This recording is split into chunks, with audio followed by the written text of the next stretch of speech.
What's up, everybody? Happy 4th of July! Happy Fourth! Austin and Mason coming at you. We get a lot of questions right now with the market. Some things are popping, multiple offers, some things are sitting.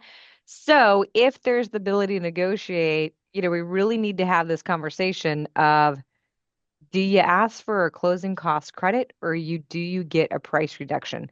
Mason, when you're talking to sellers about this, what are you hearing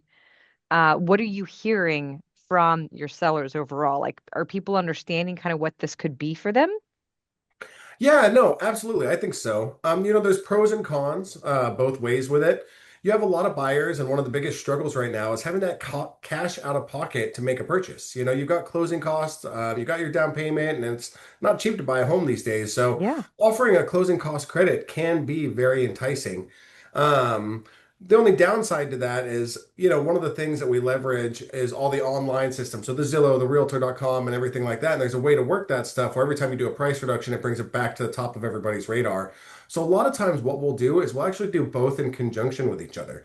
If the Okay. seller wants to dangle that carrot and offer a closing cost credit to be enticing to a buyer, great. Do a very small price reduction along with it so that gets brought back to the top of everybody's radar. Everybody sees it. We blast it back out there. And it's just one more thing to get those views up on any of their listings.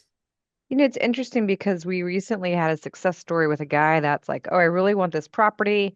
However, I only have 10% down and I need my payments to be X.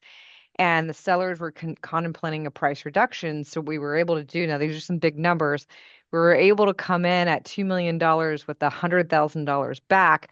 And this client got a rate of 5.75 and no mortgage insurance. And so that Wow. enabled him and his family to be able to move forward with that transaction.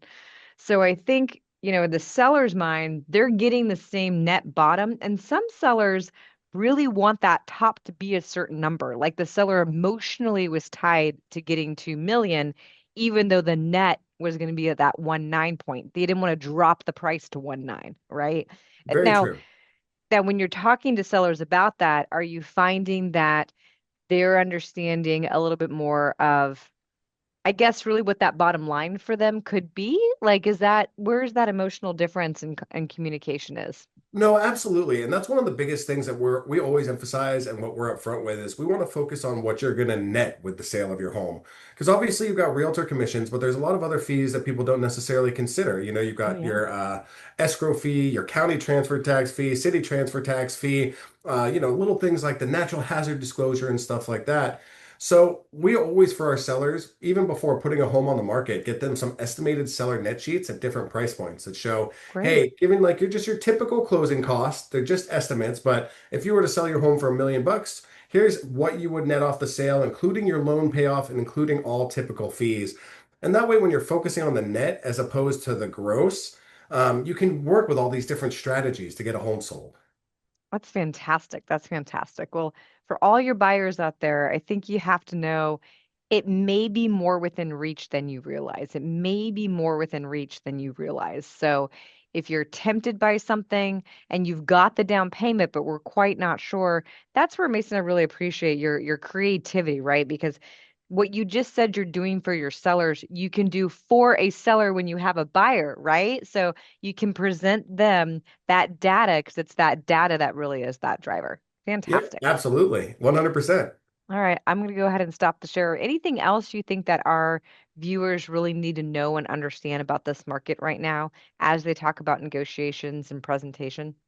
No, like we were just talking about, this market's kind of all over the place. We've got some listings that are sitting a little bit longer, but we also have some listings that we're getting 10 offers within the first week. So, Wow. from both a seller and a buyer standpoint, being prepared to read the market and be realistic with it and have these strategies in your back pocket to help the home move a little quicker if it's sitting longer, or as a buyer to be a little more competitive and if it's a competitive situation, stuff like that. It's really good to be able to be prepared and read each situation individually. And that's why it's so important to work with a team like yours, Austin, that, knows the ins and outs, knows all these different strategies, because every listing is different. Every offer that you make on a property is different.